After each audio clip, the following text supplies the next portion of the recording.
Everybody is Hey everybody, time as I'm moving along the next step of processing the birds, because taking off the feathers by hand to do a kosher is a big pain in the butt, because unlike non-kosher chicken methods, you're not allowed to dip it in hot water. So it all has to be done by hand. So for expedience, because it's getting late and dark out here, as it is using artificial light now at this point to see what I'm doing. About to eviscerate this one. This one down here has already been eviscerated. I've got the gizzard in there ready to go. When I get all of his friends in here, I'll fill it up with water and let them soak for a half hour. And I guess I can show you how I eviscerate it. It's not that big of a thing, but I'll see if I can show you how I do this, somehow holding the camera right.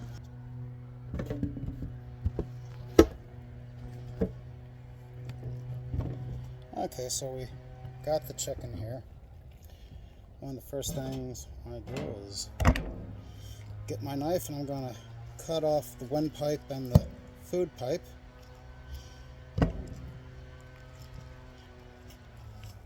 Part of the kosher slaughter is you have to get through at least halfway, more than halfway through the windpipe, which is rigid, and then the food pipe, which is very malleable. Where is that? Here it goes. And you notice, I don't know if you can see this, how it mushroomed. So you can tell if you've got the proper area in the neck on the food pipe. The veshet, as it's called, is if it mushrooms. If you cut too high up, then that is a non-kosher slaughter and invalidates. So we're just going to cut this off over here. Mind you, I'm no super expert at the best order of removing all this stuff, but it's gotta go into the scrap bucket. On the bottom here, we're just gonna cut around the old poop chute,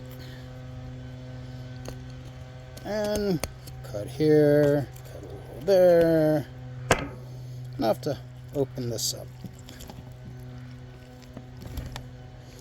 And, oh wow, looks like the first thing coming out here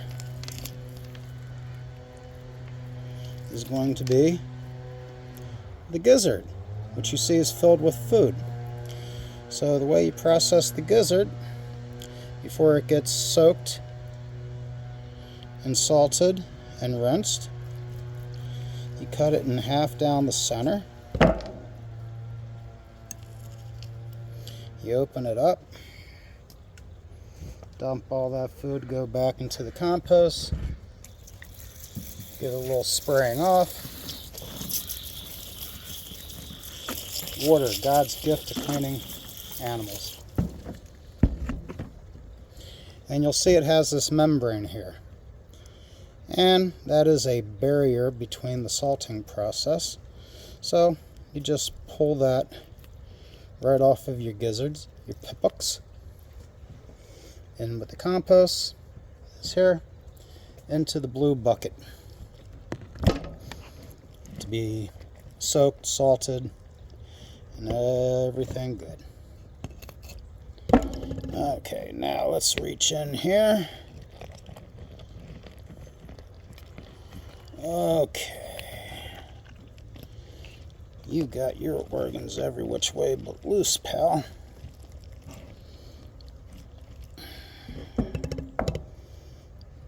Cut some more of that poop chute.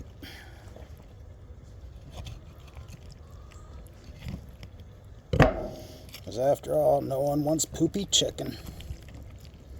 Except for the wild animals out there. If you notice, whenever they attack, that's what they go for first. Here we got the liver. And we will remove that from the intestines. You see here, this is the bile. You do not want that in your liver. So, just cut that right on out of there.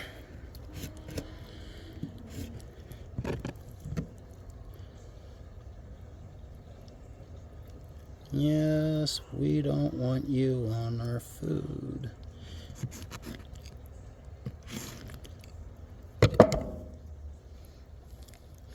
And liver goes in this other container because that has a whole different process of being made kosher.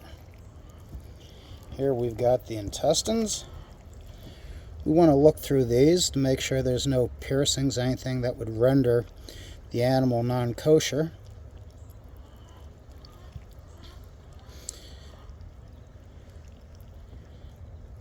And they look pretty healthy.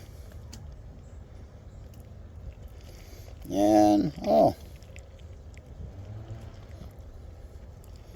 case you've ever wondered what a rooster's testicles look like, this is them. Some people enjoy them. Not this guy. Into the scrap bucket. Okay, what are we pulling out of here next? Trying to pull out. Oh! Okay, we've got the part of the stomach, I believe. Down here. Little chunk of liver. Okay, going up into the chest cavity here. One heart. I don't eat them. Don't need them.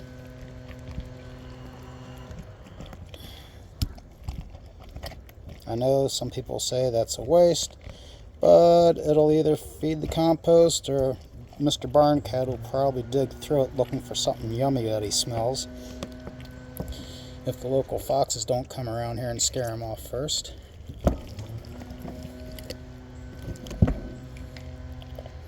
Well, I'll tell you one pleasant thing about processing these chickens in the first week of November, and that is there's no freaking bugs, no bees, no flies. What we got going here? It just doesn't want to pop out. Could that possibly be a lung? Well, let's give it a good spraying.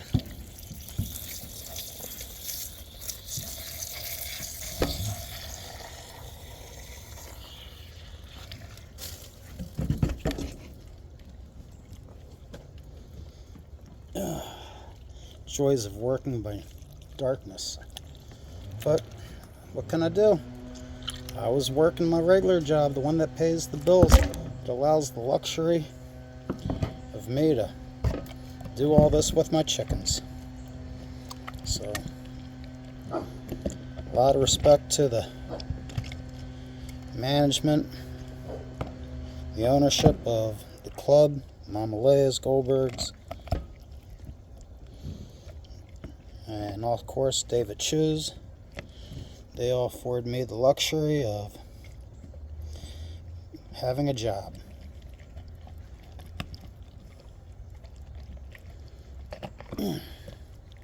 Oh, did we finally get it? What's left of the lung?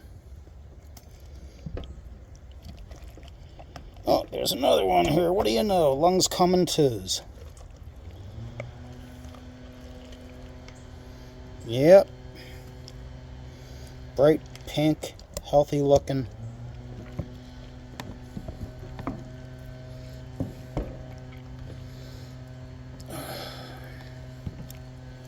Although, one downside about November processing, it's starting to get a little bit chilly now. I'm in the Baltimore, Maryland area.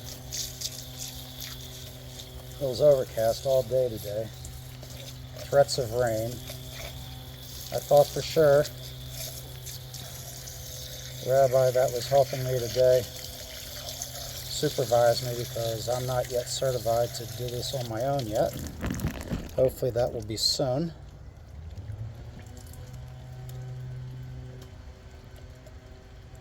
and thought for sure the weather was going to be an issue, but thank God it held off. Of course, I mean, thank God he's got a wonderful family and he's got family things to do. And he had to go pick his daughter up from the airport, so I wasn't able to get everything done. And I think it's beginning to rain, and I've got one more bird left to process.